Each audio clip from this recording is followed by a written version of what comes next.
बिस्मिल्लाहिर्रहमानिर्रहीम। Retired major general Asif Ali Khan, professor of cardiac surgery.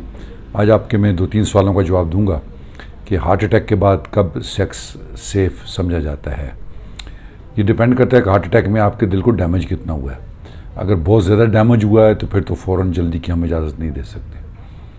अब heart attack के बाद उसकी मैनेजमेंट क्या थी? उसकी मैनेजमेंट ये थी कि हमने एंजियोग्राफी की और आपकी एंजियोप्लास्टी कर दी। अगर उसमें आपका हार्ट बचा हुआ है और एंजियोप्लास्टी आपकी कर दी है तो फिर तो आप चंद दिन के अंदर कर सकते हैं, कोई उसमें मसला नहीं है। लेकिन अगर आपके एंजियोप्लास्टी भी हमने किया और थोड़ा सा हार्ट डैमेज हुआ है तो फिर मिनिमम 4 से 6 हफ्ते तक वेट करना चाहिए। ये तो हो गया हार्ट अटैक। उसके बाद की मैनेजमेंट आपने क्या की? अगर हार्ट अटैक में दिल डैमेज ज़्यादा हुआ है तो फिर तो आप फ़ौरन नहीं कर सकते, कम से कम 4 से 6 हफ्ते। और अगर आपका दिल डैमेज नहीं हुआ और आपने हार्ट अटैक के बाद उसकी मैनेजमेंट कर ली, जो एंजियोप्लास्टी है, ये सर्जरी है, तो फिर उसके मुताबिक चला जाता है।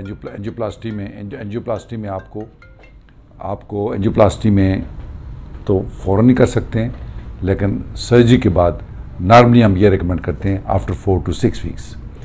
ये ख्याल रख लें कि अगर आप किसी को हार्ट अटैक हुआ है तो ये जो ड्रग्स हैं जो सेक्स को इम्प्रूव करने के लिए ली जाती हैं, वियाग्रा हो गई या सियालिस हो गई, ये डॉक्टर के मशवरे के बगैर इस्तेमाल ना करें। ये आपका ब्लड प्रेशर ज़्यादा भी कर सकती हैं, ब्लड प्रेशर कम भी कर सकती हैं। तो सिंपली है कि आपने अगर भी पास करवाया हुआ है और आपके मालिज ने आपको इजाज़त दे दी है तो after 4 to 6 weeks you can have it. You can travel, drive कर सकते हैं, सेक्स कर सकते हैं, बाकी आप रूटीन लाइफ गुजार सकते हैं। अगर आपने एंजियोप्लास्टी कर दी और दिल डैमेज नहीं हुआ तो आप इमीडिएटली 2-3 दिन के अंदर कर सकते हैं।